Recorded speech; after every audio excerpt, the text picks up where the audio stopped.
गज? मात्र गज नहीं देवराजेंद्र, एक नवजात गज। प्रभु, ये क्या कह रहे हैं आप? इस गज शिशु का शीश ही माता पार्वती के पुत्र का शीश होगा? ये कैसे संभव है प्रभु? स्मरण कीजिए देवगण, महादेव ने ये तो नहीं कहा था कि हमें मानव शिशु का शीश ले जाना ही अनिवार्य है। महादेव के कथन के अनुसार सर्वप्रथम जो भी नवजात शिशु दक्षिण दिशा की ओर मुख करके लेटा अथवा बैठा हो, उस शिशु का शीश लेकर जाना है हमें। और ये गज शिशु नवजात भी है और इसका मुख दक्षिण दिशा की ओर भी।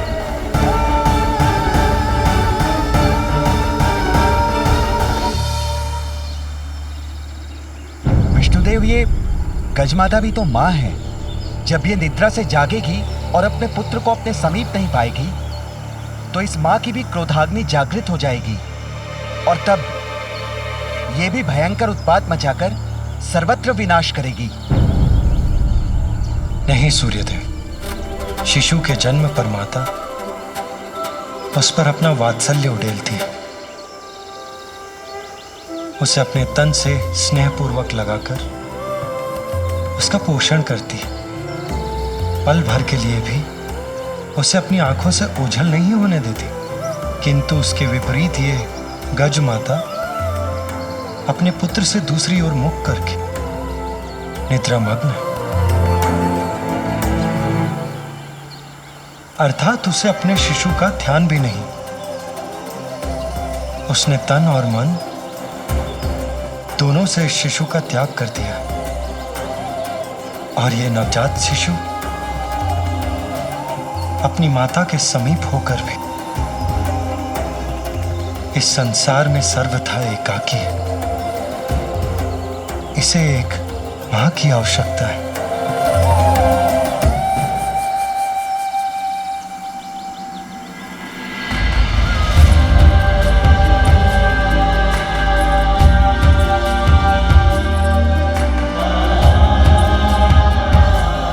और वहां एक अन्य मां अपने पुत्र के लिए व्याकुल है।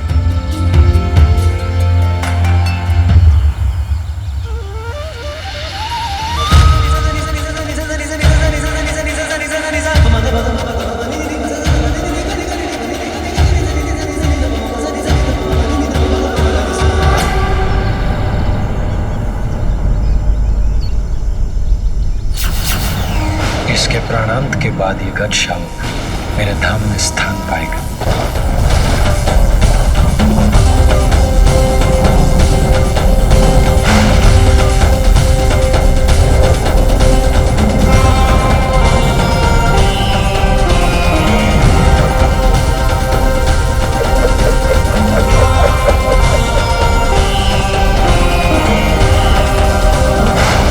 ये पाश किसका है और कौन है जो इस शिशु को बांधने यहां तक पहुंच गया?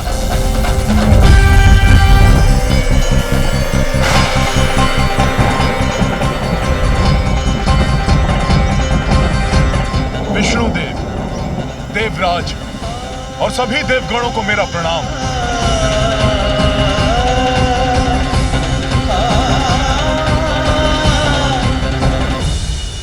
प्रणाम यमराज, किंतु आप और यहां, आपके यहां आने का क्या प्रयोजन है? देवराज, मैं यहां अपना कर्तव्य निभाने इस गज शिशु को मृत्यु प्रदान करने आया हूं। किंतु यमराज, महादेव ने तो हमें आदेश दिया है कि दक्षिण की ओर जिस नवजात शिशु का मुख हो उसका शीश हम उनके पास पहुंचा दें, जिसके अनुसार ये गज शिशु उनके लिए सर्वथा उपयुक्त होगा। यही तो महादेव की लीला है। इस गज शिशु को मात्र 1 दिवस की अल्पायु प्राप्त है। यमराज इसे मृत्यु देकर और हम इसका शीश लेने एक साथ यहां पहुंचे। अर्थात महादेव की ये इच्छा नहीं है कि हम किसी शिशु की आयु छीनकर उनके पुत्र को शीश प्रदान करें। जब इस गज शिशु की मृत्यु होने ही वाली है, तो हमारे द्वारा इसका शीश ले जाने में कुछ भी अनुचित कहाँ है? इसे ही कहते हैं परमात्मा का न्याय।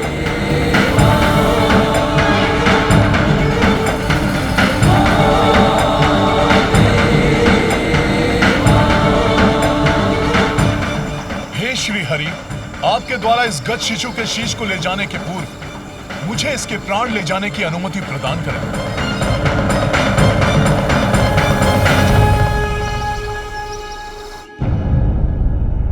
कितना समय बीत गया और मेरा पुत्र अभी भी निष्प्राण है।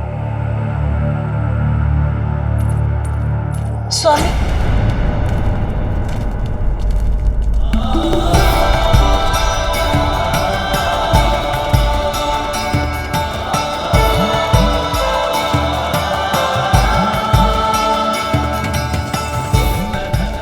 हरि और देवगण लौट रहे हैं, अर्थात उनकी यात्रा सफल हुई।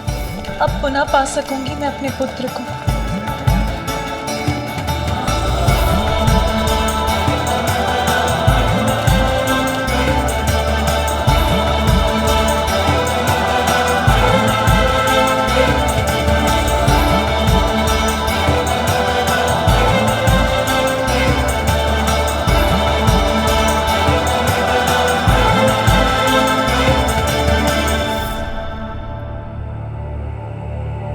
वो शीश कहाँ है जो श्री हरि और देवगण अपने साथ लाए हैं?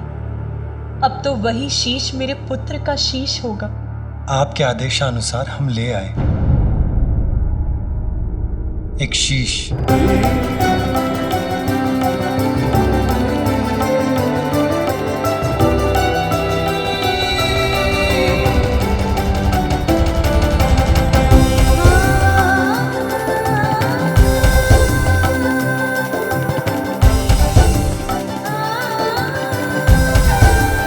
सूर्यदेव इस शीश को लेकर उस गुफा के भीतर जाएं, जहां हमारे पुत्र का पार्थिव शरीर स्थित है।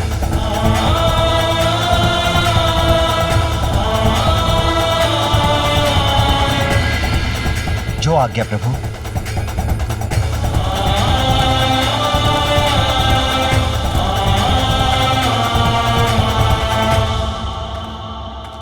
प्रभु,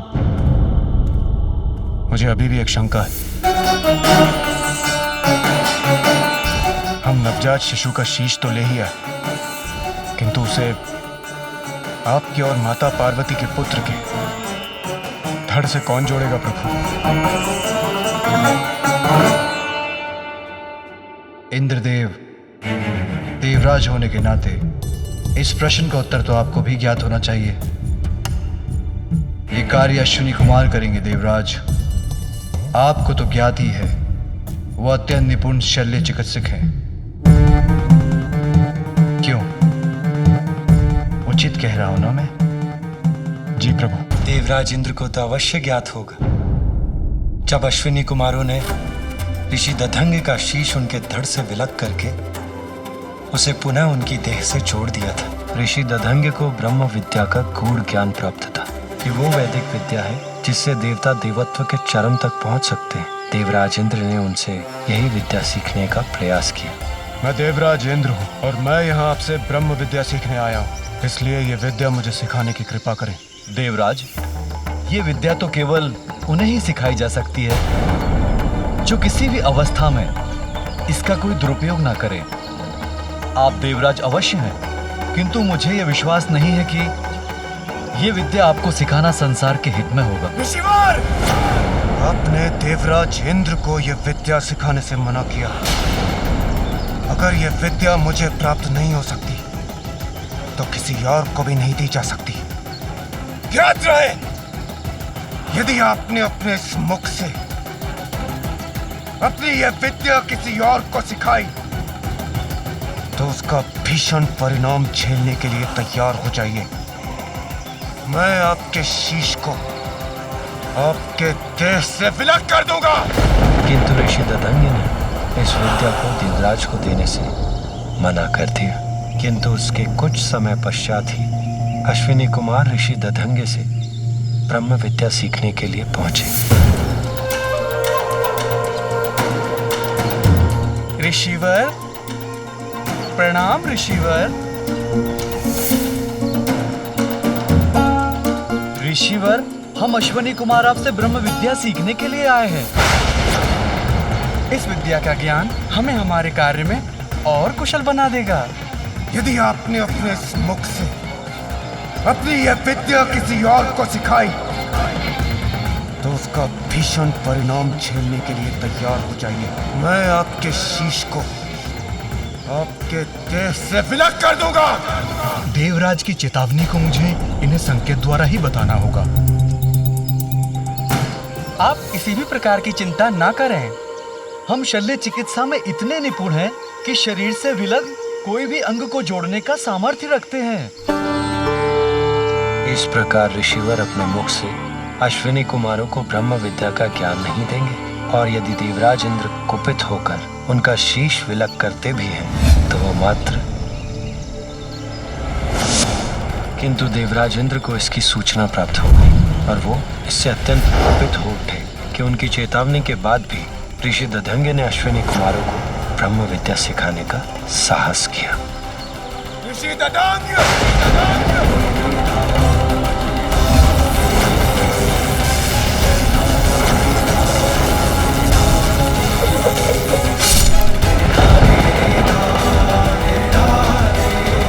इसके उपरांत दोनों अश्विनी कुमारों ने ऋषि दधंगे के शीश को उनके शरीर पर पुनः स्थापित कर संजीवनी विद्या से उन्हें पुनर्जीवित कर दिया। आप दोनों का कल्याण हो। आप दोनों ने मात्र मेरे जीवन की रक्षा नहीं की, अपितु मेरे धर्म को भंग होने से भी रक्षित किया है। एक गुरु होने के कारण आप दोनों जैसे योग्य शिष्यों को धर्म का ज्ञान देना मेरा धर्म था। यदि देवराज इंद्र के भय से मैं आपको ये ज्ञान दिए बिना लौटा देता, मेरे गुरु होने का धर्म खंडित होता। शल्य चिकित्सा में पारंगत और संजीवनी विद्या के ज्ञाता भी हैं अश्विनी कुमार, इसलिए बालक के शीश को उसके धड़ से जोड़ने के लिए उनका बुलाया जाना स्वाभाविक है और उपयुक्त भी। बालक के शीश को उसके धड़ से जोड़कर वो उसे प्राण दान देने में समर्थ है।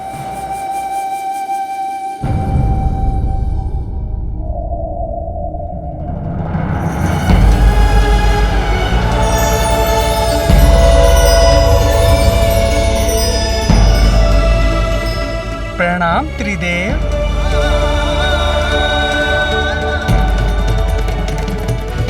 प्रणाम देवतागण।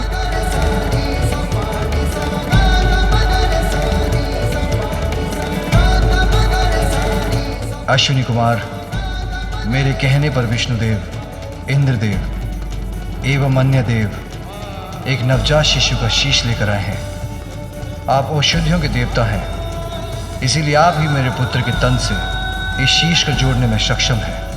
ये हमारा सौभाग्य होगा महादेव।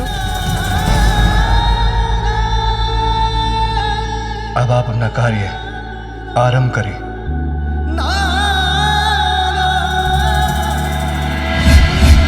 देवगण,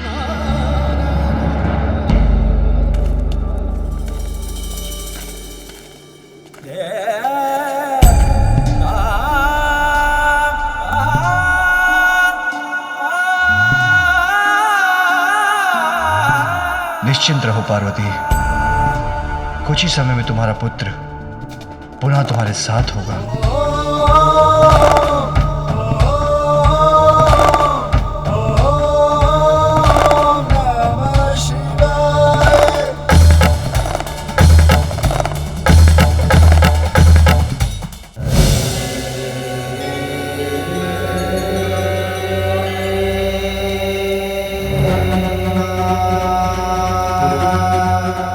महादेव, हम शीश को तो बालक के शरीर से जोड़ देंगे, किंतु इनकी मृत्यु आपके त्रिशूल के प्रहार से हुई थी, इसलिए हम इन्हें जीवन प्रदान नहीं कर सकेंगे।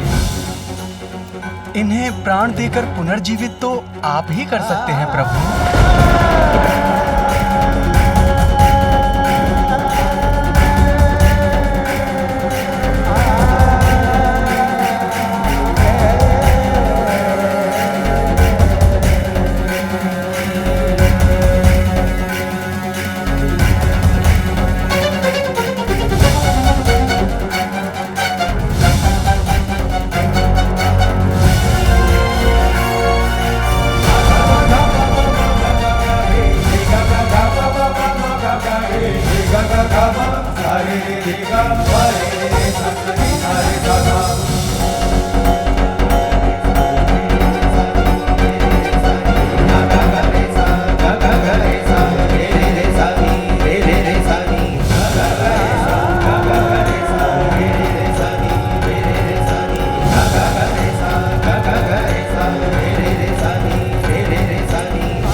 हमने अपना कार्य कर दिया प्रभु। अब मैं बहुत विचलित हो रही हूं। मैं अपनी दिव्य दृष्टि से भीतर देख सकती हूं, किंतु स्वयं देखने पर मैं अत्यंत व्याकुल ना हो जाऊं। देवी सरस्वती, क्या आप मुझे देखकर बता सकती हैं कि वहां क्या हो रहा है?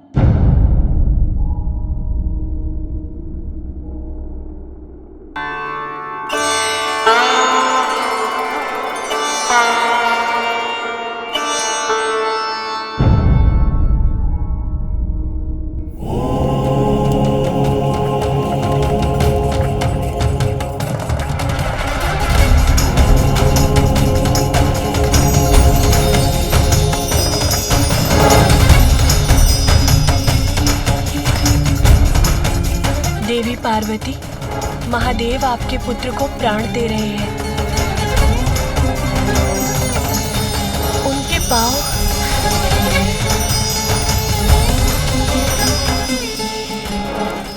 और अब उनका उदर जीवन से स्पंदित हो रहा है।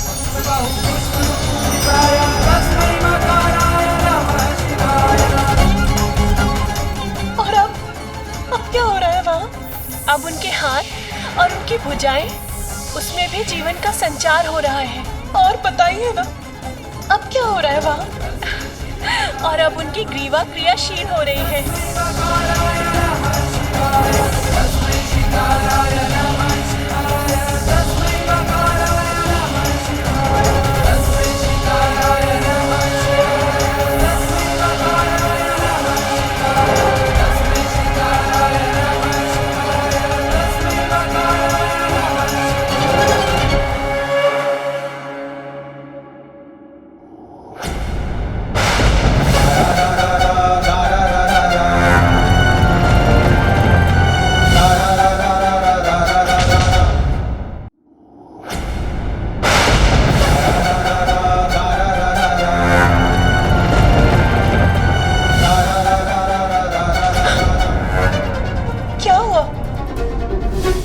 आपने अपनी दिव्य दृष्टि क्यों हटा ली?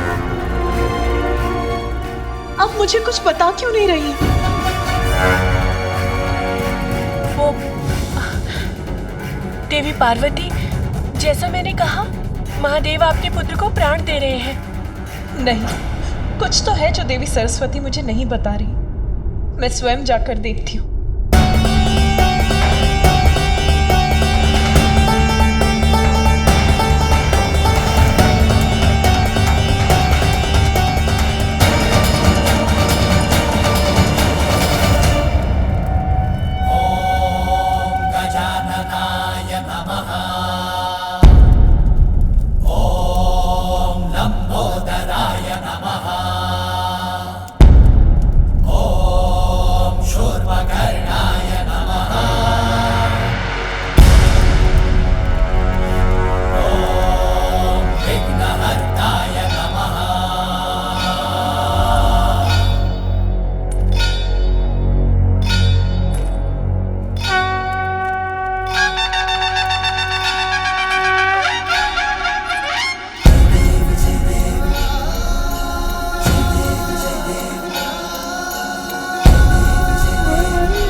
महादेव के त्रिशूल से जब वध हुआ उनके पुत्र का तो देवी पार्वती ने मचाया विनाश, किंतु फिर महादेव ने दिया वचन पुत्र को पुनर्जीवित करने का। तो समस्त देवगण अपने संग ले आए एक गज शावक का शीश, और फिर आरंभ हुआ अश्विनी कुमार द्वारा पार्वती नंदन में जीवन का संचार। अब आगे।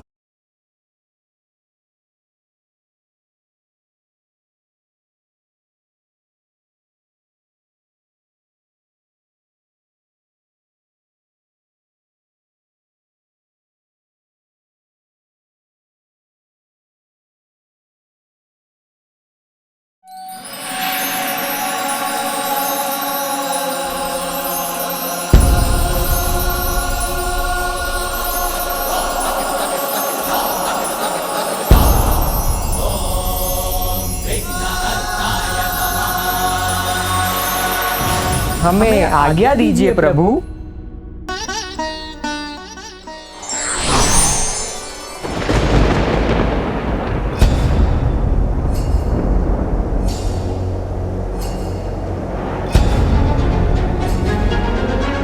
ज्ञात नहीं पार्वती की क्या प्रतिक्रिया होगी जब वो अपने पुत्र को इस नवीन शीश के साथ देखेगी।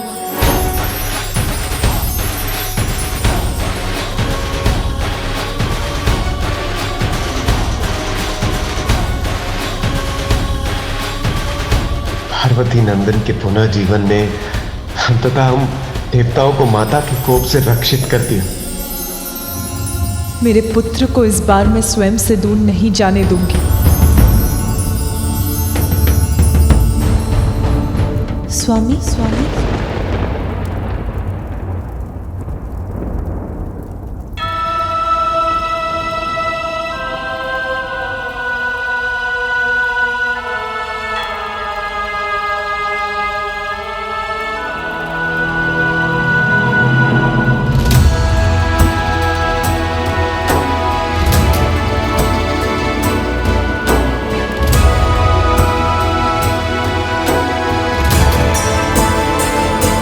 आशा करता हूँ कि देवी पार्वती की पीड़ा समाप्त हो जाएगी।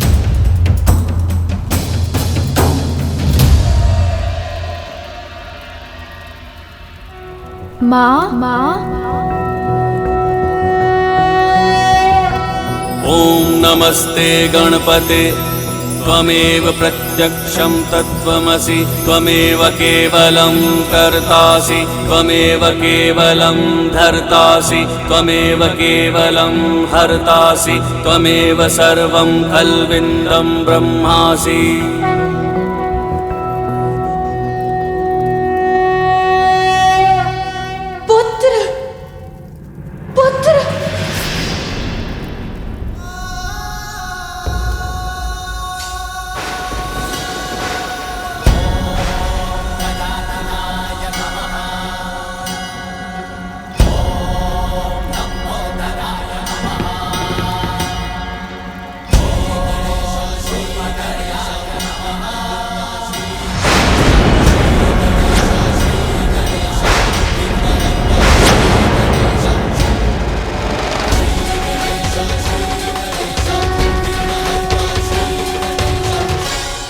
कौन है ये बालक? माँ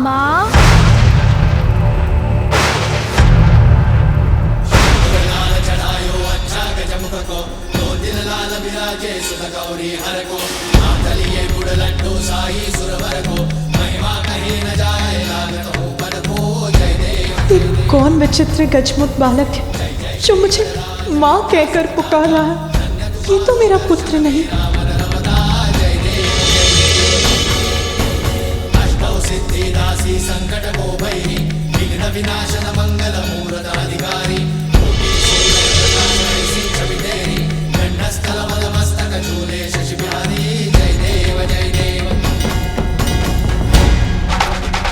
मेरे पुत्र का सुंदर मुखड़ा तो मेरे हृदय में बसा है, जिसे मैंने ही अपनी कल्पना से बनाया था। फिर ये बालक कौन है?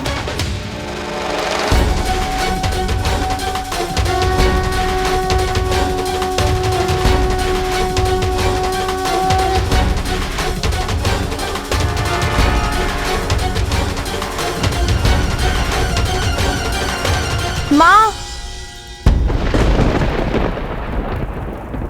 जिसकी आशंका थी वही हुआ। माता अपने पुत्र को इस रूप में स्वीकार नहीं कर पा रही हैं।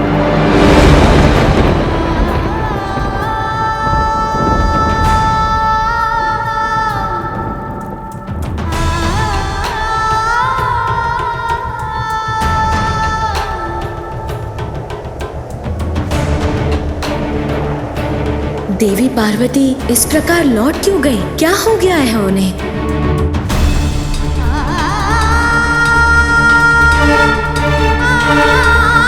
माँ, मैं आपकी सेवा करने, आपको सुख देने आया हूँ।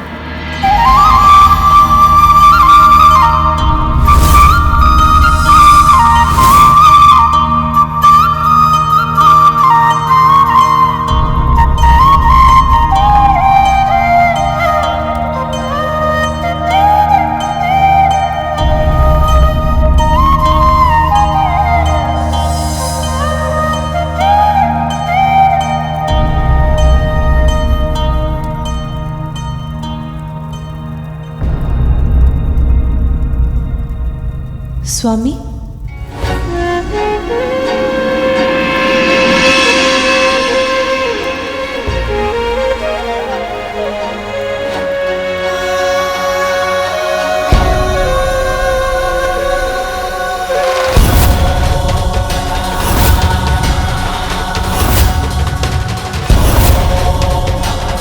गजमुख, पार्वती पुत्र का नवीन शीश तो गजमुख है।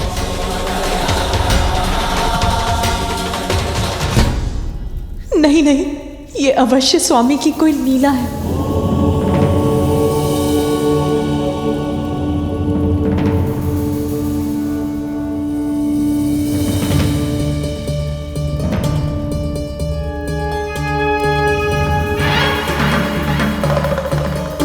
देवी पार्वती अपने पुत्र की पुरानी छवि के मोहवश अपने ही पुत्र को इस नवीन रूप में स्वीकार नहीं कर पा रही है,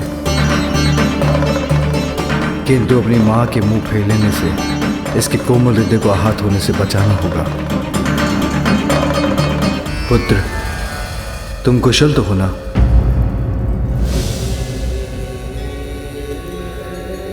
आप? अब तुम्हारी उद्दंडता की अति हो चुकी है। मैंने तो तभी कह दिया था कि मैं किसी भी अवस्था में आपको इस रेखा के आगे नहीं जाने दूंगा। आपको तो मैंने भीतर जाने से रोकने के लिए आपसे युद्ध किया था ना? माँ का आदेश था कोई भीतर नहीं जाना चाहिए और मैंने उन्हें वचन दिया था। मैं स्नान करने जा रही हूँ, स्मरण रहे किसी को भी भीतर मत आने देना। मैं वचन देता हूँ माँ, किसी को भी भीतर आने नहीं दूंगा।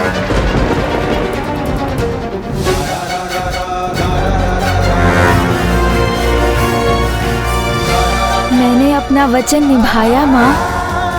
मैंने इन सभी को बहुत समझाया, किंतु ये तो अपने हठ पर अड़े थे। मैंने जो रेखा खींची थी उसे पार कर भीतर जाने के इन्होंने अनेकों प्रयास किए, किंतु मैंने किसी को भी भीतर जाने नहीं दिया।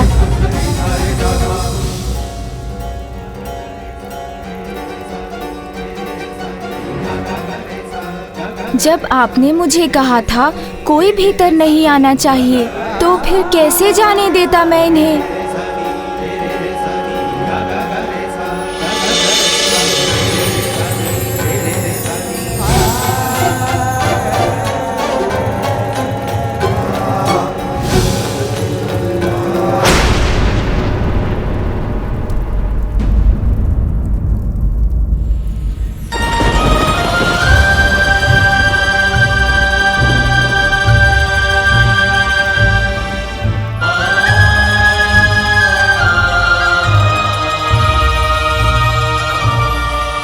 कैसे मान लूं कि यही बालक मेरा वो पुत्र जिसे मैं स्नान के पूर्व बाहर छोड़कर गई थी।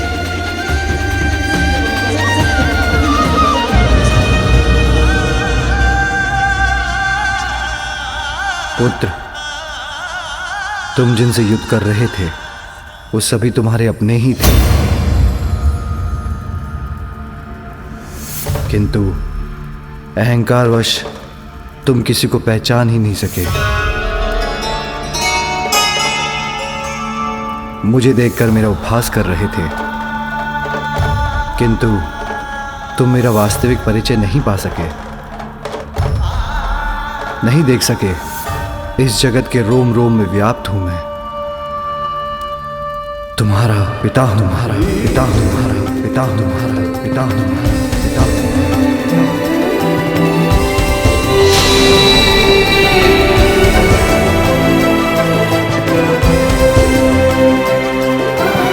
मेरे पिता? आप हैं मेरे पिता? पिता, संपूर्ण जगत मुझे जगत पिता कहकर पुकारता है, किंतु इस बालक के मुख से पिता पुकारा जाना तो मेरे लिए भी कितना सुखदायी है।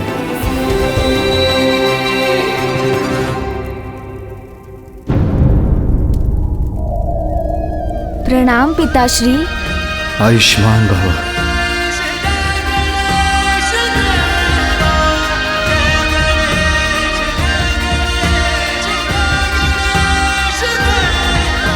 उठो पुत्र।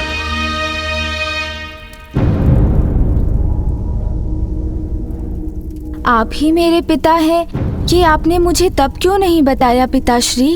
पुत्र, तुमने मुझे कुछ कहने का अवसर दिया ही कहा। अपनी माँ के प्रति तुम्हारी भक्ति देखकर मैं बहुत प्रसन्न हूँ, किंतु मैं तुम्हारी माँ का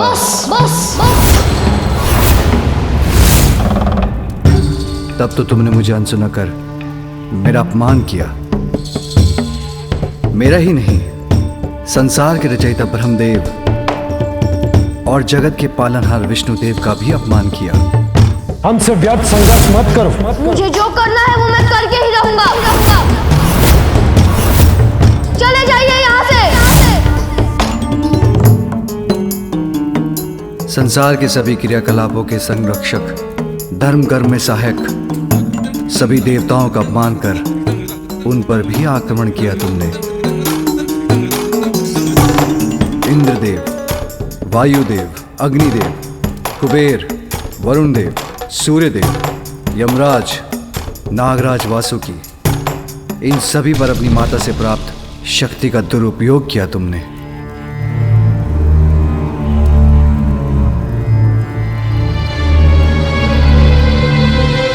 तुम्हारे अहंकार के कारण, यही कारण था पुत्र कि मैं तुम्हारा शीश तुम्हारे शरीर से विलग करने पर विवश हो गया।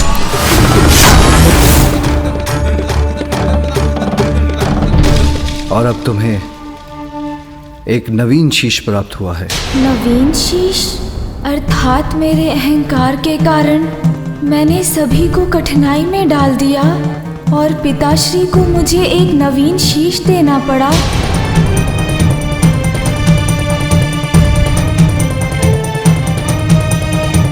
पिताश्री, मुझसे बहुत बड़ी भूल हुई।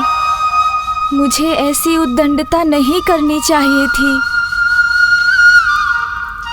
उसके लिए मैं आप सभी से क्षमा मांगता हूँ। और पिताश्री, अहंकारवश आपका अपमान करने के लिए आपसे भी क्षमा याचना करता हूँ।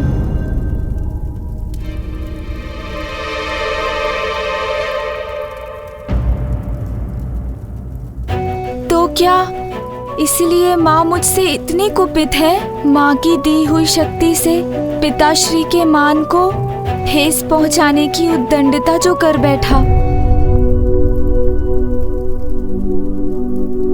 किंतु माँ देखिए ना, अब तो मैं उद्दंड भी नहीं रहा। अपना अहंकार भी त्याग दिया मैंने और जो भूल मैंने की उसके लिए सभी से क्षमा याचना भी कर ली। अब आप भी मुझे क्षमा।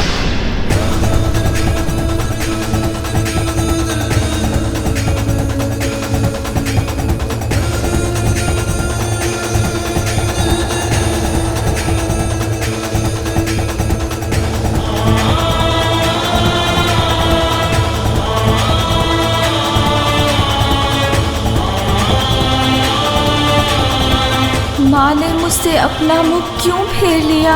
वो मुड़कर लौट क्यों रही है? प्रतीत होता है मुझे अभी भी क्षमा नहीं किया माँ ने। वो तो मुझसे अब भी क्रोधित हैं। इस बालक को तो माता पार्वती ने अस्वीकार कर दिया, किंतु इसमें उनका भी क्या दोष? प्रश्न तो ये उठता है, क्या इस गजमुखी बालक का किसी भी माता द्वारा स्वीकार किया जाना संभव है? असंभव। अभी उनके पास जाकर उन्हें मनाऊंगा तो माँ अवश्य मान जाएंगी। बहुत स्नेह करती है मुझसे, तो अधिक समय तक क्रोधित नहीं रह सकेंगी वो। तुम अपनी माँ के पास जाना चाहते हो ना पुत्र? जी पिताश्री। अवश्य जाना, किंतु उसके पूर्व एक बार अपने नवीन शीश के दर्शन तो कर लो। पिताश्री उचित कहते हैं, मुझे अपने नवीन शीश को तो देख ही लेना चाहिए। आओ पुत्र।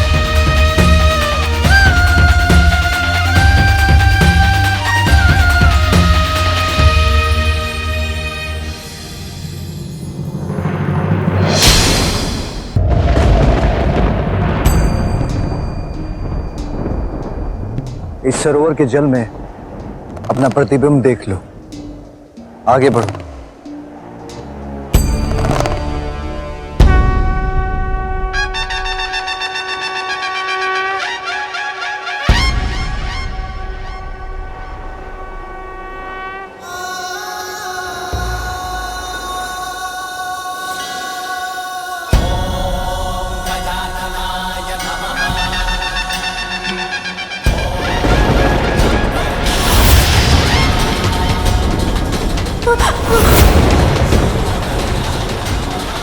ये क्या हो गया? नहीं नहीं, ये कैसा शीश है? ये मेरा शीश नहीं हो सकता। आपका पुत्र तो मेरी कल्पना से भी अधिक सुंदर है। कितनी मनमोहक मुस्कान है, जैसे चारों दिशाओं को प्रकाशित कर रही हो। मेरे पास आओ, मैं तुम्हें संसार का सबसे सुंदर बालक बना दूंगी। मेरे पास आओ, मैं तुम्हें सृष्टि का समस्त ज्ञान दूंगी। ऐसा शीश कैसे हो सकता है मेरा?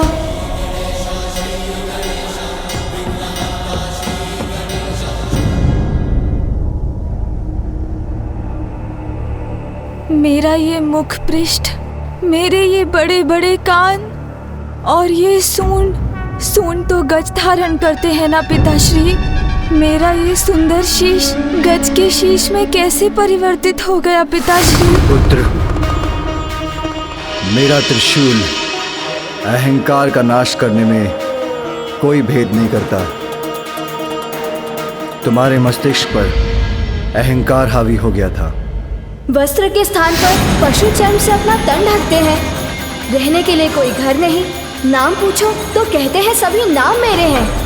अब ऐसी बात करने वाले को बहरूपिया नहीं तो और क्या कहूँ? और क्या कहूँ? और क्या कहूँ? और क्या कहूँ? जिसे नष्ट करने के लिए मेरे त्रिशूल ने तुम्हारे शीश को तुम्हारे तन से विलग कर दिया, और जिसे मेरा त्रिशूल भस्म कर दे उसे पुनः नहीं जोड़ा जा सकता। किंतु तुम्हारी माँ ने तुम्हें पाने के लिए इतना त्याग किया था। इतनी कठोर तपस्या के बाद विष्णुदेव से वरदान प्राप्त कर तुम्हें जीवन दिया था। विष्णुदेव के वरदान की मर्यादा के लिए तुम्हारी मां की पुत्र प्राप्ति की प्रबल इच्छा को साकार बनाने के लिए और भविष्य में तुम्हारे द्वारा होने वाले जगत कल्याण के लिए तुम्हें दूसरा शीश देकर पुनर्जीवित तो करना ही था पुत्र।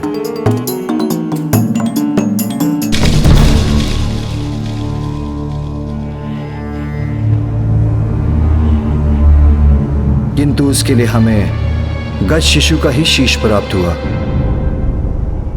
अपनी माँ के लिए तो मैं संसार का सबसे सुंदर बालक हूँ, ओह, समझ आया। मेरे इस नवीन रूप के कारण ही मुझसे दूर हो रही है माता। पिताश्री, माँ को तो मेरा वो पिछला रूप ही प्रिय है। अब मैं उनका सुंदर पुत्र नहीं रहा, इसीलिए वो मुझसे बात किए बिना, मेरा अभिवादन भी स्वीकार किए बिना, मुझे देखे बिना, कुछ कहे बिना ही लौट गई। नहीं पुत्र, माता के हृदय में संतान के प्रति आघात स्नेह रहता है पुत्र। तुम्हारी माता भी अपने पुत्र से अपार प्रेम करती है, और तुम्हारे शीश में परिवर्तन होने के बाद भी तुम उनके वही पुत्र हो। विश्वास रखो, समय के साथ वो तुमसे पूर्व की अपेक्षा कहीं अधिक स्नेह करेंगी। वो तुम पर अपना संपूर्ण वात्सल्य उड़ेलेगी। अनंत काल तक तुम्हारा ये नवीन मुखी सदा के लिए उनके हृदय में वास करने वाला है पुत्र। और तुम भी अपने शीश के विषय में विचार करोगे तो तुम्हें ज्ञात हो जाएगा कि ये हर प्रकार से तुम्हारे पूर्व के शीश से कहीं उत्तम है।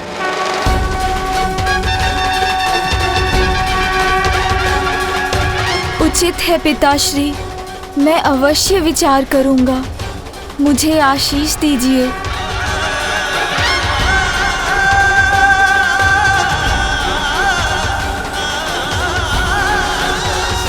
प्रणाम पिताश्री।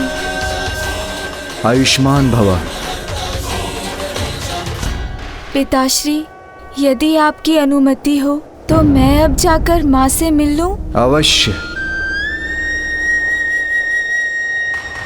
जीवन समर्पित है तुझको माता, सांस सांस अर्पित है। अब मुझे अपनी माता को मनाना ही होगा।